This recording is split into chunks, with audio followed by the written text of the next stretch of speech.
دول هم اللي بيتربوا في المزارع. دول ما تربوش في المزارع ليه؟ دوت ما بيستحملش التطعيم المضاد الحيوي.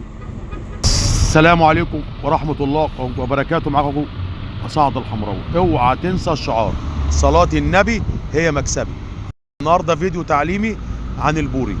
بصوا بقى، ده بوري اصفر ودنا. بصوا، ده بوري اصفر ودنا. ده احسن انواع البوري. ده احسن نوع في البوري اصفر ودن. ده اسمه جبايش او شلون او ابو شفه او حفار. بصوا الشفه بتاعته عامله ازاي، وبطنه كبيره والخطوط باينه. دول مفيش منهم مزارع. نعم، مفيش منهم مزارع خالص. دي كباره. كباره بيقول لك وحشه في الاكل.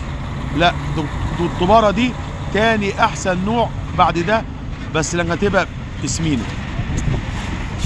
ماشي، هنيجي للنوع الرابع: بوري حر جعبوب او خنصر او ابو عين واسعه.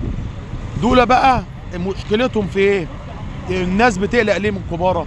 ان الكباره ديت اكتر 95% منها مزارع، فعشان كده الناس، لكن هي من احسن انواع البوري. وده طبعا بوري حر احسن حاجه.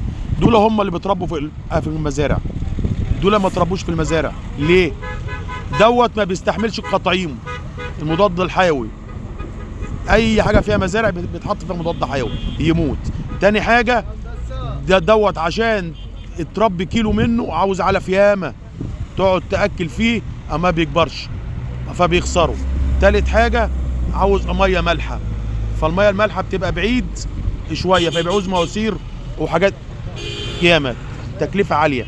فعشان كده دول ما فيش منهم الا بحر، اللي هو الاصفر ودن والشلون او اليباشيه والاصفر ودن. دول بقى بيعيشوا في اي حاجه، ميه عذبه ميه مالحه. دي اكتر حاجه الطباره فيها مزارع. ليه؟ لان هي بتتكيف مع الميه، ميه حلوه ميه وحشه، ميه ملوثه ميه عذبه ميه مالحه. تاني حاجه، بترمي لحم ياما من اقل العلف. بالله يا باشمهندس، نعم. ايه رايك بقى؟ بصراحه ابداع. الله يكرمك يا باشمهندس. والله بالك انا عملت الفيديو ده، واخد بالك، عملت الفيديو ده عشان خاطر المهندس اعرفه، واخد بالك السمك لانه عارف. فهمته وعرفت. واخد بالك، فهمته وعرف. اول مره اعرف المعلومات دي. ماشي، واخد بالك، بفضل من ربنا علينا. ما تنسوش تدعوا لنا بس.